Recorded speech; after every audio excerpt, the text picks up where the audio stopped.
જાફરાબાદથી આ અપડેટ અમને મળી રહ્યા છે કે જ્યાં તમામ બેઠકો પર જે જાફરાબાદ પાલિકા છે, નગરપાલિકા, ત્યાં ભારતીય જનતા પાર્ટીએ વિજય હાંસલ કર્યો છે. કોંગ્રેસના સુપડા અહીંયા જાફરાબાદમાં સાફ થઈ ગયા છે. તમામે તમામ બેઠકો પર જે 28 બેઠકો છે જાફરાબાદ નગરપાલિકાની, ત્યાં તમામ બેઠકો પર ભાજપે જીત મેળવી છે. કોંગ્રેસના એક પણ ઉમેદવાર અહીંયા જીત હાંસલ નથી કર્યા. કોંગ્રેસના સુપડા સાફ થઈ ગયા છે.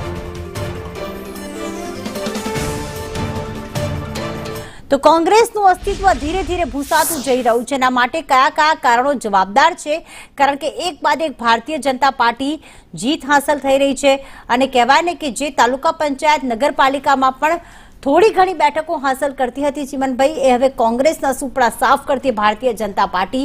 એના માટે કયા કારણો આપ જવાબદાર ગણો છો અને શું પ્રયાસ કરવામાં આવશે હવે લોકોનો વિશ્વાસ જીતવા? સુપડા સાફની આપની જે વાત છે આ રાજકારણ છે, જાહેર જીવન છે. હાર જીત થયા કરે અને અમે જે પરિણામો કે અમારે જે પણ મહેનત કરવાની છે એમાં અમે ક્યાંય કચાશ રાખી નથી. ક્યાંક કદાચ પ્રજાને કંઈક એવું લાગ્યું હોય કે અમે જે સમજાવી છે સમજવામાં ક્યાંક અમે અમારી સમજાવવાની પદ્ધતિમાં ક્યાંક એમને ભૂલ લાગી હોય. બાકી આ જાહેર જીવન છે. અને તમે જો 2018 માં આવી પરિસ્થિતિ ન હતી કોંગ્રેસની. આ ધીરે ધીરે અસ્તિત્વ જાણે ભૂસાતું જઈ રહ્યું હોય, જાણે મતદારોને કોંગ્રેસના એક પણ ઉમેદવાર પ્રત્યે વિશ્વાસ જ ન હોય તેવું દેખાઈ રહ્યું છે. ના, એવું નથી. તમે જે કહો છો કોંગ્રેસનો વિશ્વાસ નથી, એવું છે જ નહીં. કોંગ્રેસ પ્રત્યે અને કોંગ્રેસ જે પોતાએ જે કામો કરવાના હોય છે, જે લોકહિતના કામોમાં જ્યાં ભાગ લેવાનો હોય છે ત્યાં લે છે. કોંગ્રેસે જે લોકોની વચ્ચે જઈને જે વાત રજૂ કરવાની છે કે જે લોકહિતની છે એ કાયમ રજૂ કરે છે. એવું નથી કે કોંગ્રેસ ભૂસાઈ રહી છે. કોંગ્રેસ ધીરે ધીરે મજબૂત પણ થઈ રહી છે. તમે જો ઘણી વખત આપણે અહીંની વાત કરીએ કે ઉપરની વાત કરીએ તો આ લોકો જે 400 પારની વાત કરતા હતા એમાં પણ કોંગ્રેસે મોટું ગાબડું પાડ્યું છે. એટલે એવું નથી, પણ ક્યાંક કોઈક વાર ઘણી વખત કોઈક પરિણામોમાં ક્યાંક કચાશ રહી ગઈ હોય એના કારણે ઘણી વખત પણ મારે કેવું છે ચિમનભાઈ, આપણે ભારતીય જનતા પાર્ટીના શૈલેષભાઈને પણ વાત કરી, પણ એક વસ્તુ એક કમેન્ટ કરવી છે કે આ લોકલ, તમે કહ્યું ને કે ઉપરના લેવલે 400 પારની વાત કરતા હતા, લોકસભામાં પણ આ લોકલ ઇલેક્શન છે કે જ્યાં તમારે શેરીએ જઈને, અત્યારે આપણે જ્યારે અલગ અલગ પરિણામો જાહેરાત આવતી હતી ત્યારે પણ વાત કરતા હતા કે શેરીએ જઈને લોકો સાથે સીધી વાતચીત કરવામાં આવે છે.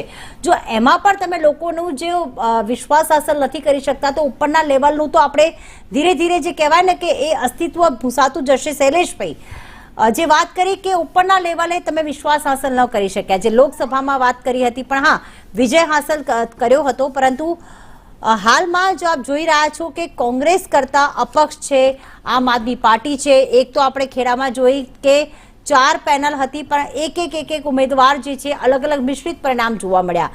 એટલે કે કેટલીક નગરપાલિકાઓમાં તમારે વધુ મહેનત કરવાની પણ જરૂર હતી એવું નથી લાગતું? જો પ્રતિબેન, નગરપાલિકાનો અને સ્થાનિક સ્વરાજ્યનો જે મતદાર છે એ સાણો મતદાર છે અને આ જે સ્થાનિક સ્વરાજ્યની ચૂંટણી છે ને એ નાના કાર્યકર્તાઓની ચૂંટણી છે. અને જ્યારે કાર્યકર્તાની ચૂંટણી હોય એટલે લોકસભામાં જે રીતે માનો કે નરેન્દ્રભાઈ મોદીની શાસન ચાલી રહ્યું છે અને એમનો જે વિશ્વાસ લોકોએ કેળવ્યો છે એ જ રીતે એક સાંકળ બનેલી છે. લોકસભામાં કેન્દ્રમાં પણ ભારતીય જનતા પાર્ટી, રાજ્યમાં પણ ભારતીય જનતા પાર્ટી, મહાનગરમાં પણ ભારતીય જનતા પાર્ટી, જિલ્લા પંચાયત, તાલુકા પંચાયત, નગરપાલિકા, તમામ જગ્યાએ જ્યારે ભારતીય જનતા પાર્ટી હોય તો બધા લોકો સમજે છે કે સ્થિર સરકાર ક્યારે મળે, કે ભાઈ ઉપર જેની સરકાર છે એની જ નીચે સરકાર થાય, તાલુકામાં, જિલ્લામાં, સરપંચ સુધી. અરે પેલા તો આ વિજોડા સાહેબ છે ને એના વડવાઓ જ્યારે હતા ત્યારે સરપંચ કે સ્થાનિક સ્વરાજની ચૂંટણી લડવા કોઈ તૈયાર નહોતું, કારણ કે જે સરપંચ બને એની 2-3 વીઘા જમીન વેચાઈ જતી હતી, કારણ કે કોઈ પણ પ્રકારની ગ્રાન્ટ નહોતી. ને અત્યારે તો ગ્રાન્ટ જુઓ તો એટીવીટીની ગ્રાન્ટ, નાણાં પંચની ગ્રાન્ટ, વિવેકાધીનની ગ્રાન્ટ, આયોજનની ગ્રાન્ટ, ધારાસભ્યની ગ્રાન્ટ, સંસદ સભ્યની ગ્રાન્ટ, અલગ અલગ સ્વચ્છતાની ગ્રાન્ટ, અલગ અલગ પ્રકારની ગ્રાન્ટો મળે છે. આ કોઈ લોકસભાની ચૂંટણી નથી. લોકસભામાં શું હોય, 100% પાર્ટી હોય. જ્યારે એનાથી નીચે વિધાનસભામાં આવીએ તો શું થાય, 25% વ્યક્તિ પણ મહત્વનો છે ને 75% પાર્ટી મહત્વની છે. જિલ્લા પંચાયતમાં આવીએ તો 50% વ્યક્તિ, 50% પાર્ટી. તાલુકા પંચાયતમાં આવીએ તો તાલુકા પંચાયતમાં 75% વ્યક્તિ, 25% પાર્ટી. અને સરપંચની ચૂંટણી જે છે એમાં માત્ર ને માત્ર વ્યક્તિ કેન્દ્રમાં હોય છે, પાર્ટી 0 હોય છે. એમાં આ જે ચૂંટણી છે એમાં વ્યક્તિ પણ જોવામાં આવતો હોય છે. અને ભારતીય જનતા પાર્ટી એક ચયન પ્રક્રિયા કરી અને ઉમેદવાર નક્કી કરતા હોય છે. એટલે અમારો ઉમેદવાર છે ને એ પણ માનો કે જે કાંઈ બોલે છે એ અમારે કરવા કરવાનું હોય છે, જેટલું બોલીએ છીએ એટલું કરીએ છીએ અને કરવાનું હોય એટલું બોલીએ છીએ, પણ આખરે માનવ છીએ. પણ ભારતીય જનતા પાર્ટીની નીતિ અને નિયતમાં ક્યાંય ખોટ નથી, એ આ દેખાડે છે. ને અત્યારે અમે ચૂંટાઈ આવીએ છીએ, અમારી પાસે સેવા કરવાનો મોકો આવ્યો છે પ્રીતિબેન, પણ અમે આગામી દિવસોમાં સેવા કરીશું. લોકોના માનસ પદ પર હવે એવી જ છબી નથી ધરાઈ ગઈ ને કે ગ્રાન્ટ આવશે તો વિકાસના કાર્યો થશે.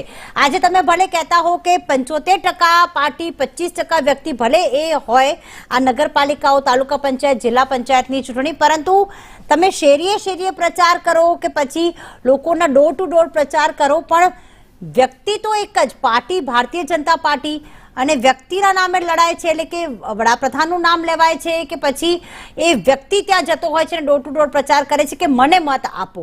આપને લાગે છે કે દરેકે હા જી બિલકુલ, શું કહેશો ચિમનભાઈ? એમને જે ગ્રાન્ટની એની વાત કરે છે ને, આપણે ગુજરાતની પરિસ્થિતિ જોઈએ કે આપણે પ્રસૂતાને લોકો જોડીમાં લઈ જતા અને એના મૃત્યુ થતા, બાળકનું મૃત્યુ થતા આપણે જોયું છે. આ તમારી ગ્રાન્ટ ક્યાં ગઈ? તમે એ ગ્રાન્ટ કેમ ન વાપરી?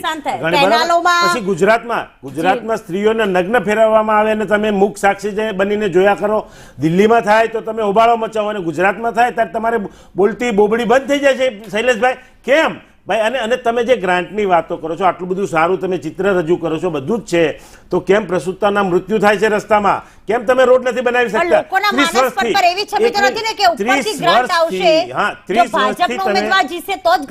30 વર્ષથી ગુજરાતમાં ગુડાણા છો તમે, 30 વર્ષથી, અને છતાંય જો આ પરિસ્થિતિ હોય ને તો ખરેખર શરમજનક બાબત છે. તમારે શરમાવવું જોઈએ કે એક પ્રસૂતા પોતાની પ્રસૂતિ માટે જો જોડીમાં જતી હોય અને એનું રસ્તામાં મૃત્યુ થાય ને તોય તમને શરમ નથી આવતી? તમારી ગ્રાન્ટો ક્યાં ગઈ? શું કરે છે તમારી ગ્રાન્ટ? ક્યાં તમે પૈસા વાપર્યા? શું તમે ભારતીય જનતા પાર્ટીના ખિસ્સામાં નાખ્યા છે? તમારા ઘરે લઈ ગયા પૈસા? તો આ ગ્રાન્ટો વપરાતી કેમ નથી? કેમ પ્રસૂતા મરી છે? શૈલેષભાઈનો જવાબ આપશે જી. રાજકોટની હમણાંની ઘટના છે, રાજકોટની કેવી ઘટના છે? ચિમનભાઈ બસ પ્રીતિબેન, આપણે વાળું ટાઈમે વીજળી આપો તો સારું, એવા નિવેદનો સાંભળ્યા છે. 24 કલાક 3 ફેઝ વીજળી 18,000 ગામોમાં આવે છે, એ છે. અને બીજું હમણાં વાત કરતા હતા બધી, અરે અત્યારે ચૂંટણીના કાર્યમાં વીજળી ગુલ થઈ ભાઈ. તમારી વીજળી અત્યારે ચૂંટણીના કાર્યમાં જસદણ બેન ત્યાં વીજળી ડૂલ, અત્યારે પણ વીજળી ડૂલ છે ભાઈ. તમે મોટી વાતો ક્યાં કરો છો? આ લાઈવ છે, લાઈવ છે કે ભાઈ વીજળી ડૂલ થાય છે અને તમે વીજળીની મોટી મોટી વાતો ન કરો. આ રાજીવ ગાંધી ભવન નથી, આ સંદેશ. અરે ભાઈ હું એ જ કહું છું, તમે અત્યારે ચૂંટણીના કામમાં પણ વીજળી ડૂલ થતી હોય અને તમે વીજળીની મોટી મોટી વાતો કરો ને, એટલે ખોખલી છે ભાઈ. બસ બોલી લીધું. મારે એટલું કેવું છે પ્રીતિબેન કે લેબોરેટરી કઈ છે? મતદારો કોને ચાહે છે કે કોને નહીં, કોનું શાસન સારું છે કે કોનું શાસન સારું નથી, એની લેબોરેટરી રાજનીતિની કોઈ હોય તો એ ચૂંટણી છે. અને ચૂંટણી જે કોઈ પણ હોય, લોકસભાની હોય, વિધાનસભાની હોય, કે અત્યારે સ્થાનિક સ્વરાજની ચૂંટણી હોય, કે એ ગાંધીગીરના કાંઠેથી ગાંધીનગર સુધીની જે ચૂંટણીઓ અત્યારે છે, એમાં વિજય કોનો થયો છે? આખરે લોભામણી લાલચો